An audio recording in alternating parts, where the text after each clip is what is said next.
Greetings, my fellow knights. Disaster Delonius.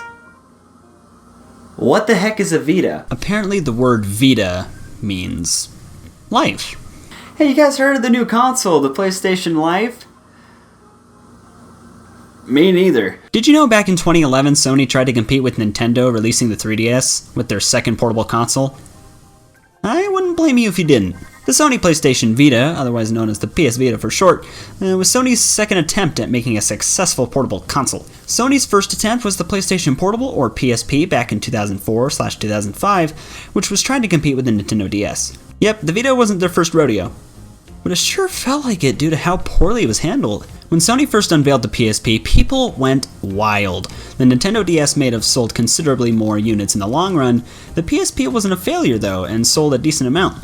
It also managed to get 3 redesigns down the line to keep interest in the handheld. Fast forward to 2011 when the Nintendo 3DS was announced along with Sony's new portable console, simply called NGP at the time.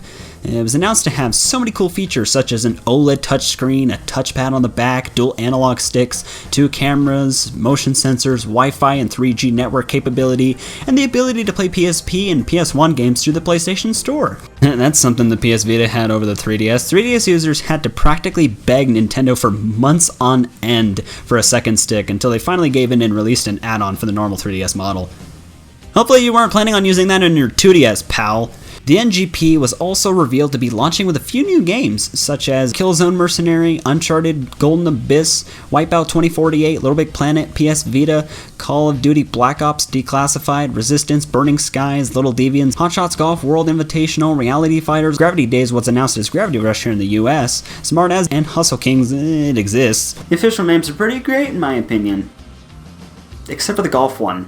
Imagine being called Hot Shots Golf World Invitational. What a stupid freaking name. Then a little later down the line, it was officially named the PlayStation Vita. In my personal opinion, it's not a bad name. The PlayStation Vita also had some of the best games on it, such as some games I already mentioned, along with some other ones such as Persona 4 Golden, Tearaway, Minecraft, Lumines Electronic Symphony, Lost Dimension, Rogue Legacy, Spelunky, Guacamelee, Dragon Quest Builders, Danganronpa, Trigger Happy Havoc, Dragon's Crown, Hotline Miami, Metal Gear Solid HD Collection, Severed, Touch My Katamari, and much more I didn't mention.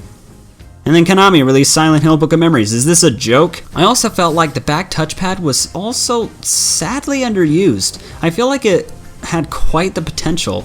The only game I can think of off the top of my head that probably used it is Tearaway, but I don't know. The Vita, of course, also had 3G capability, as mentioned before. But here's the thing. It was only through AT&T plans, what? Whoever's idea it was to lock that behind AT&T's servers needs to get slapped. I get it though, it was a brand deal with them, so yeah, I guess. I honestly think that just having it be unlocked and compatible with whatever provider you wanted to use would have been a better option in my opinion. But hey, if you already had AT&T, it was an option. But what made it even dumber though was that 4G was already starting to become more prevalent, so using 3G at this point was kinda outdated.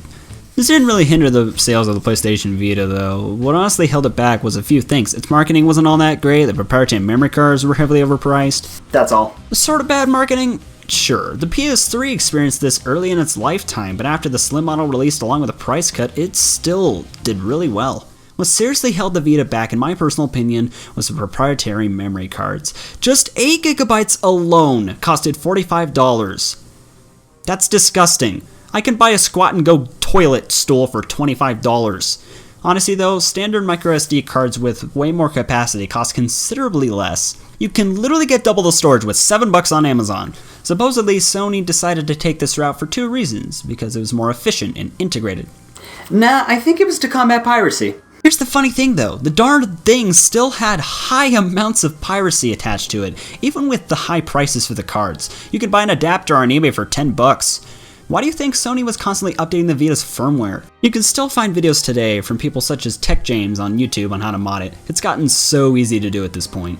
The sales for the thing didn't do too well, selling worse than the 3DS and even the original PSP's sales. The Vita was just too much to invest in for some people. The base price was only $250, which was reasonable, I guess. But it was for the console only. You needed the memory cards to save your game's data, so you had to buy the card separately for a pretty outrageous price. Later down the line, Sony sort of tried to fix this with the Vita's redesign, the PCH 2000 model. It had 1 gigabyte of internal storage. I've seen more storage on old school MP3 players. That's how much my HTC Desire 510 came with. But at least microSD cards were cheap, so that didn't bother me here. When it's applied to a game console that requires such an expensive expansion, that turns so many people off. And it's a darn shame. The console is actually a very nice handheld gaming system, and I really do feel Sony put forth a bunch of effort into making this thing. I just feel the prices on the memory cards were a little unfair. I personally think they should have gone with micro SD cards. I almost guarantee you the sales number on this thing would have been a lot better than it currently is. But Dallin, I hear you say, didn't the Vita actually do well in Japan? And to that I tell you, yep. It actually did surprisingly well in Japan. It outsold the PS4 in 2015 and even reached 5 million units in 2016. That's kind of nuts. For perspective, the Oculus Quest worldwide so far has only sold a little over 1 million units. Yeah, screw you, Oculus. Supposedly it only did well over there mainly due to the significantly huge amount of games being made exclusives over there compared to the West. I could be wrong though. Us over here just kind of got screwed over a little bit, and that kind of sucks. The PlayStation Vita is a gem. They may not have sold all that well, but I don't really care, because you want to know why? A console doesn't have to sell well to be considered good. I own an Oculus Rift S, for goodness sake. You think I still don't love the thing? Yeah, the memory card prices are absolute garbage, but since the Vita's price has come down a bunch, I think a little more than half, so have the memory cards. Last year I was able to nag an 8 gig card for literally 15 bucks. Thanks to this oddball console, Sony. I absolutely adore it. And the main menu music when you turn the thing on, pretty catchy. Thank you all so much for watching. I deeply appreciate it. If you're new here, feel free to drop a subscribe. You're definitely welcome here. If you liked the video, drop a like. It'll mean a bunch to me. If you didn't like it, leave a dislike. And please leave a comment down below with constructive criticism, letting me know how I can do better with these. I'll see you guys in the next video, and slay your dragons.